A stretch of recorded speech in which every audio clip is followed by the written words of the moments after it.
नमस्कार, प्रभात साक्षी news centre पर आप सभी का स्वागत है। लोकसभा चुनाव से पहले दल बदल का खेल जोरों पर चल रहा है। झारखंड में ये खेल इस समय सबसे तेज़ी से आगे बढ़ रहा है। हम आपको बता दें कि एक दिन पहले जेएमएम की विधायक सीता सोरेन ने अपनी पार्टी का साथ छोड़कर विधानसभा की सदस्यता से त्यागपत्र देकर बीजेपी का दामन थाम लिया। आज बारी बीजेपी विधायक जय पटेल की थी, जो कि हजारीबाग संसदीय क्षेत्र के एक विधानसभा क्षेत्र से विधायक हैं, बड़े नेता हैं और उन्होंने आज बीजेपी से इस्तीफा देकर कांग्रेस का हाथ थाम लिया।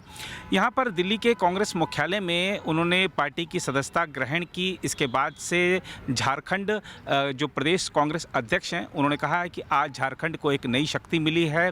झारखंड के जो कांग्रेस के प्रभारी हैं, उन्होंने भी कहा है कि इस जो जय पटेल यहां पर बीजेपी छोड़कर कांग्रेस में आए हैं, इसका असर ऐसा होगा कि 14 की 14 लोकसभा सीटें इंडिया गठबंधन के खाते में जाएंगी।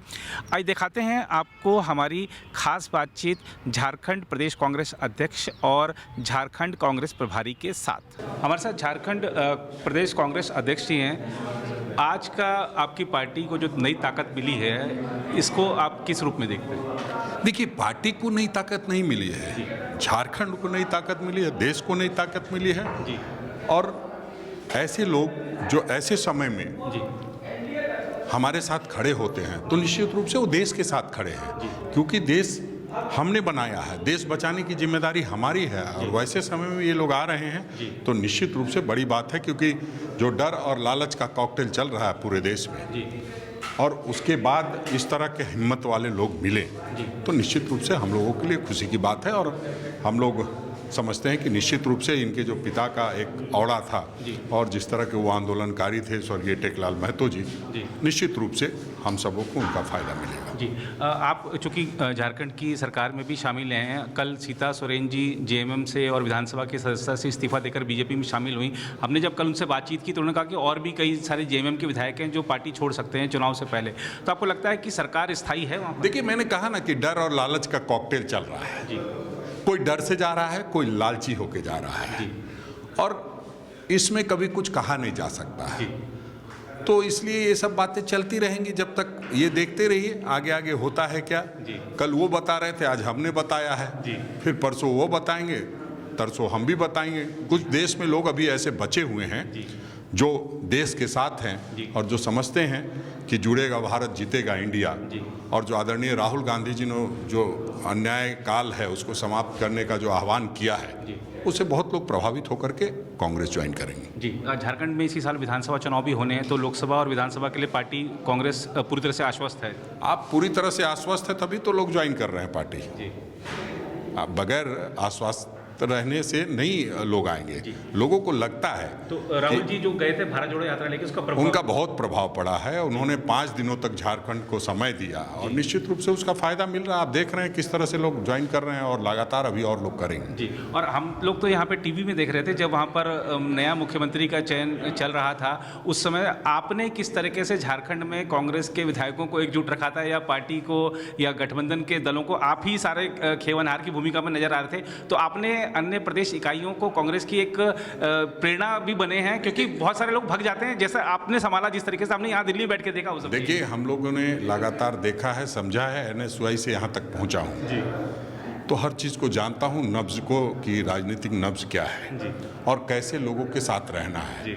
मेरा कोई दूसरा काम नहीं है, मैं दिन रात 24/7 राजनीति करता हूँ और पार्टी के लिए काम करता हूँ। और अगर उसके बाद भी कोई पार्टी छोड़ के चला जाए, आपने देखा किस तरह से झारखंड में किस किस तरह के खेल हुए, तमाम चीज़ों का हमने नेस्तनाबूद करने का काम किया है, तो आगे भी करते रहेंगे। ये सही है कि पार्टी में लोग जाना, जिसको जाएंगे, जिनको डर होगा वो जाएंगे, जिनको लालच होगा जाएंगे, उससे कोई फर्क नहीं पड़ेगा। मेरे साथ कांग्रेस के सीनियर नेता गुलाम जी हैं।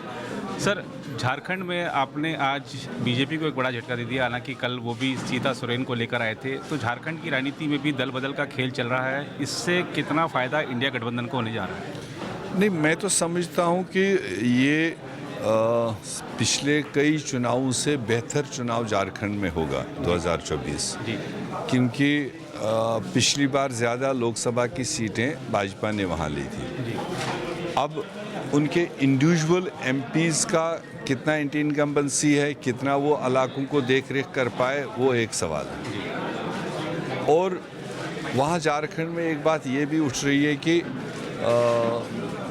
जो नॉन झारखंडी लोग हैं, ज़्यादातर उम्मीदवार पास्ट में हमारे साइड से भी दूसरे साइड से भी बाहर से आते रहे। तो इस बार एक स्ट्रॉन्ग फीलिंग झारखंड की है कि हमें यहाँ के लोकल अपने नुमाइंदे चाहिए, तो जिनको हम 5 साल काम ले सकें। तो वो भी वो डिफरेंशिएट करेंगे कि भाजपा ने क्या प्रोडक्ट रखा है सामने और दूसरी पार्टियां क्या दे रही हैं। तीसरी बात ये है कि 10 साल मोदी साहब के हो गए।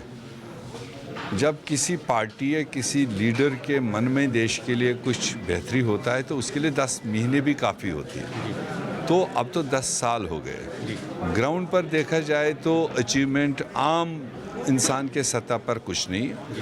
1 रुपए का चावल का किलो दे करके और 1000 उस आदमी से ले लेना जिसको 1 रुपए का दे रहा है, इसकी वो ज़्यादा वाहवाही करें, उसको भी अब लोग परख रहे हैं, समझ रहे हैं कि हमारे साथ ये क्या हो रहा है। तो इन सारी चीज़ों को देख करके हम ये उम्मीद लगा रहे हैं कि इस बार झारखंड वासी अच्छा फैसले देंगे, वो इंडिया गठबंधन के हक में होगा, ऐसा हमारा मानना है।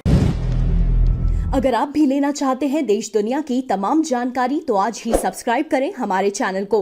साथ ही नीचे दिए बेल आइकन को जरूर दबाएं ताकि हर अपडेट आप तक पहुंच सके।